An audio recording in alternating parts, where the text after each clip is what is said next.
Eagles picked off a pass from Dave Brown. They converted on a field goal, and then later they got a 14-yard touchdown pass. They lead it 10-0. And the Eagles, who have lost 3 consecutive games with the win today, Jerry, get a share of first place in the East with Washington and with Dallas.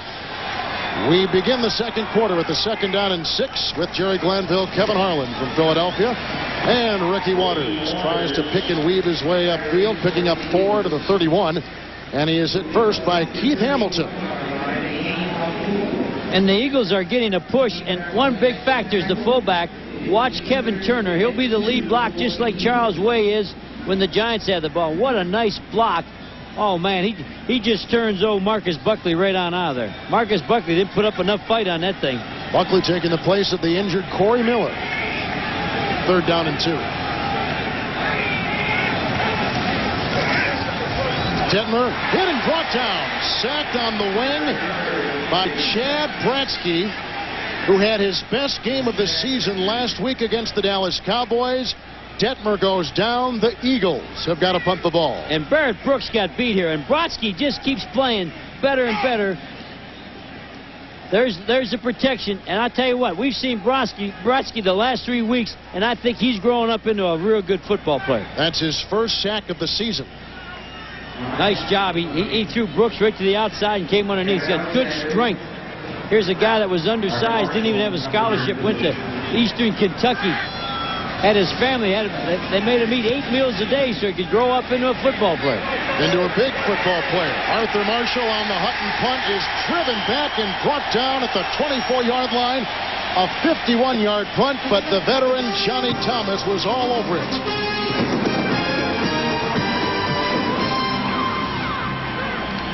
Kevin Harlan, Jerry Glanville, Philadelphia. Tyrone Wheatley in the backfield for Dave Brown. The Giants down 10-0. And the handoff goes to the Michigan Grant. And it's a fumble, and it's picked up, and it's another fumble. And it's loose and down at the 15. And the Eagles have recovered, and Mike Mamula is the one to swallow it up. The 3rd Giants turnover in the rain and cold of Philadelphia. Well, we called it early that we thought there could be a lot of fumbling, but I guess everybody's fumbling this thing. Here's Tyrone Wheatley. He's going to follow Ron Stone, the pulling guard, turns up inside, gets gonked on the head pretty good. And there's Farmer. Farmer's got an interception. He calls the fumble, pull the ball out, then Farmer fumbles.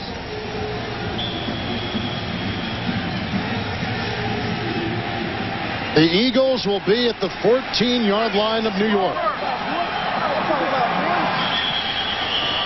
A couple tight ends, and the flags are thrown and the whistles are blown, and they stop that play in mid-motion. And now some extracurricular activity as Jesse Armstead is in the middle. Well, a little pushing and shoving. You know, last week Keith Hamilton of the Giants was in quite a battle with Dallas's Ray Donaldson and Nate Newton. A lot of talk, a lot of shoving after plays like this. Well, there's a surprise. There's Kevin Turner. He's wanting to fight everybody and doesn't have a helmet. Now, I know he went to Alabama, but they teach you better than that at Alabama. Number 72 on the offense. 5-yard penalty. Repeat first down. Joe Panos was the penalty, and somehow Turner got in a fight, and he lost. When you ever lose your helmet in a fight like that, Kevin, the first thing you do is look to see if your head's inside that helmet. But you want to keep on the headgear when you're fighting. Don't be fighting without a headgear. All of a sudden, your nose will be from ear to ear. You know, Irvin Fryer had he had his nose broken last week. When we interviewed Irvin Fryer, he still had 2 black eyes from getting his nose splattered just a week ago. Penalty pushes it back 5. It's 1st and 15 for Philadelphia. Ricky Waters is gobbled up at the line of scrimmage by Jesse Armstead, who is the best player on the field for the Giants last week, and he's had a great beginning today here in Philly. What an outstanding open field tackle by him right there. Here's a guy that always had the speed.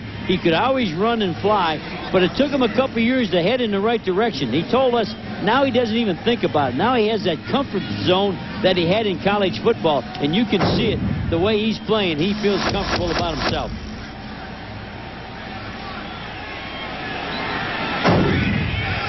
So the Eagles trying to cash in on a Giants fumble at 2nd down and 15. Detmer is 10 of 11. And into the end zone and a touchdown. His 2nd of the day. This time receiver Irving Fryer.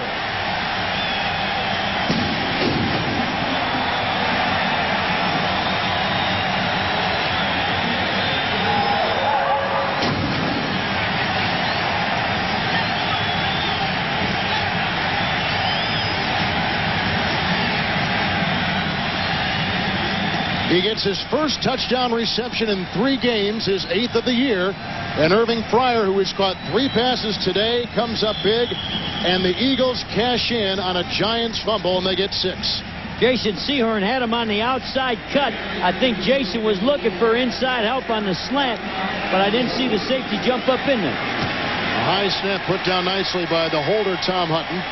The extra point is good. And the Philadelphia Eagles are all over the Giants early at the vet, 17-0. A couple touchdown passes by the Eagles quarterback Ty Detmer on the secondary of the New York Giants. It's quickly 17-0 Philadelphia. What the Eagles did, they made a nice play. They ran the tight end, Jason Dunn, down through the middle. That ate up Jesse Campbell, the safety, and that left Sehorn alone on the outside to try to cover that route. We're going to show you a picture of that right after the kickoff.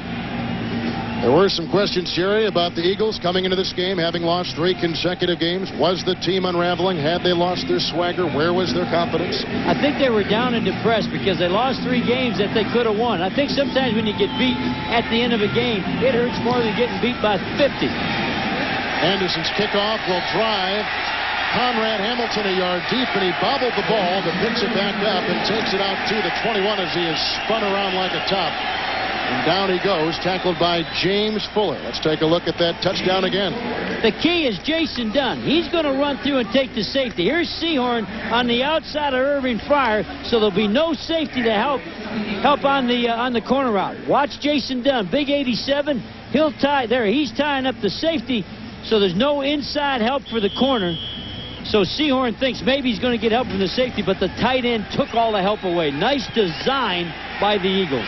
Rugged day so far for the New York Giants. And a handoff goes to Tyrone Wheatley, who plows his way ahead, gets outside the 25 to the 26. And on the play, he picks up 5. Right now for McDonald's Game Break, let's return to sunny Hollywood in our Fox Television Center and James Brown. Kevin, Howie Long said that Trent Dilfer would get an education with this Carolina defense. He does. Corner blitz by Torrey Cook. Fumble return for the score by Sean King. Hey, Kevin, tell Jerry, a scary thought about your head in the helmet rolling away. It is. Just make sure it's not your own head. 2nd down and 5. Tyrone Wheatley with the big hole up the middle and caroms off bodies to the 45-yard line. Michael Zordich chased him down. That's a gain of 19 yards. And talking to this guy, I was never on his side till a couple of weeks ago, and he started showing that he can run up in there. Watch him run the cutback and just make people miss. He's got the speed. Here's a guy that sort of took care of his family. Here's a guy that lost his... He never had time to have fun as a kid because he had to take care of his younger brother.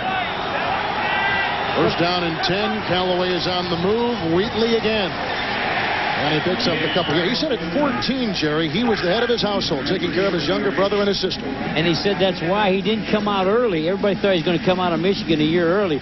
But he said for the first time, his brother was living with his uncle. He didn't have to worry about it. And the most fun he ever had was in college because he didn't have to worry about taking care of anybody. He was a kid again. Yeah, and now he's with the Giants. He's got his 15-year-old brother back working with him. He said he would stay his 6th or 7th year at Michigan. He enjoyed it so much. He told us yesterday he'd go back. He had so much fun. I think he's going to have a lot of fun as a Giant because he's getting better every game. Had a career game last week against Dallas, 69 yards. 2nd down, 8 yards to go for Brown, who throws low and incomplete. Chris Callaway tried to scoop it up, and that's incomplete. That'll bring up 3rd down as you see scores from around the NFL. Well, that was a quick slant, and the quick slant's got to be thrown better than this. Let's see if they bump the receiver. This is Callaway out on the outside. He's totally untouched, so the throw can't be there. That's a terrible throw down and away behind you. When there's no bump, no pressure to disrupt the route, the ball's got to be there. That should have been an easy 6-7 yard gain. Bad throw. 3rd down and 8 for Brown. Quick drop and a first down strike, and a nice catch made by Kevin Alexander, a rookie free agent from Utah State. He picks up 11 and gets a first down, and an Eagle player is down out at the 43-yard line, looking like William Fuller on the defensive line. Watch this pass, Kevin. This is the same one he just missed, and that tells me he can throw the quick slant to his right and he doesn't feel good throwing it to the left. So as a coaching staff, make the slant go to your right, make the out route come to the left. But that slant was perfect compared to the last throw. Now to the layman, it would look like he's a right-handed quarterback. Going to the right is easy. Is there more to it than that? It's turning the hips, and you got to turn your hips one way to back up, and it's hard to turn them back around and slant the other way. All right, time now for our Aflac trivia question. Who is the only Philadelphia Eagle to lead the NFL in rushing? The answer's coming up. Fuller just walked off the field. We'll go to the sideline in a second and get an update on him. And the 1st and 10 handoff goes to Tyrone Wheatley, who is inside the Eagle 40. Kevin Johnson made the first hit, and there they're working on Fuller on the Eagles sideline. But Scott Gregg made a good legal chop block on him. He wasn't engaged with any other players, so the block was legal, and he got him down. That last play is what I love to watch the Giants. Lance Smith pulled out. Lance Smith pulls out and does the kick-out block. Kick-out meaning kick the man on the line. Watch the guard come out. Watch the boom right on Farmer, and there goes Charles. Show me the way up through the hole. 2nd down and 8, 7th play of the drive, and the throw goes to Charles Way, who makes his first catch today, and he's down to the 36-yard line, and he picks up a gain of 4. Last week, Way had a key reception deep in Dallas territory, which set up a 1st and goal. One of the biggest plays of the game, and the Giant win. And not only the reception, Kevin, it was the run after he caught it. He ran over people and drug people. 3 of them. Here's a guy. He was the most valuable player in high school in Philadelphia. As a running back, as a linebacker, and a good, tough guy, a guy that helps him in the running game with his blocking more than he does carrying the football. It's the best drive of the day, the 6th possession of the New York Giants. They got a crucial 3rd and 4. Down 17-0. They got to get something going here. We're in the 2nd quarter. The pump fake by Brown, the sack by Philadelphia. The 3rd today of Brown, back at the 43. He was hit initially by Greg Jefferson, number 79. That's his 2nd sack of the year. And what that effectively does is it pushes the Giants out of field goal range now, and they got to punt the ball. Wow. What was unusual, too, there, Kevin, it was just a split normal formation, regular people, and the Eagles were in a nickel, so there was no place to throw the ball. They had everybody comboed, which means doubled up. The formation did not give the Eagles any problem. Bad snap to the veteran Haran, but he kept his cool and has a nice kick to the side, and Hamilton tries to save it like he did last week, and it goes into the end zone. Same thing happened to Hamilton last week with the big play. 43-yard punt. The answer to our Aflac trivia question, who is the only Philadelphia Eagle to lead the NFL in rushing? And the answer, the great Steve Van Buren, who led the league in rushing, not only at 47, but in 48 and in 1949. 3 consecutive years. You got to tell everybody, Kevin, I missed that.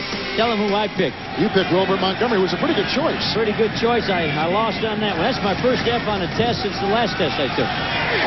From the 20-yard line, 1st and 10 pass, and it's caught up the middle for a gain of 6. And Ricky Waters finally brought down by Marcus Buckley. Nice gain on 1st down. Makes 2nd and 3rd down a little bit easier. What they're doing is they're running so many crossing routes against the zone that Corey Whitmer's got to decide which back he's going to take. They run one back in front of him, and then Waters comes out late. So they're really wearing out the inside linebacker with all the crossing routes. He's seeing more than one each zone drop. Pretty smart by the Eagles. Nice balance for the Eagles today, too. 2nd down and 4.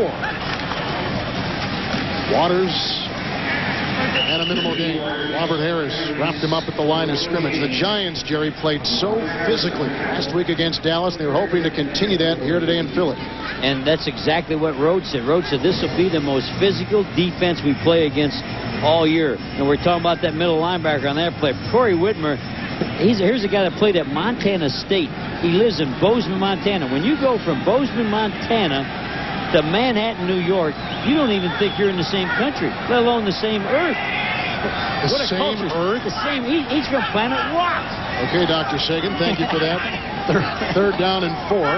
17-0 the Eagles as Detmer is changing the play. And Ricky Waters was his answer, and Waters may have shoved past the 30 for a 1st down. He got a great block from his right guard, Lester Holmes, and indeed they moved the chains. Well, Lester Holmes is blocking on Robert Harris. So Robert Harris not only has to beat Lester Holmes,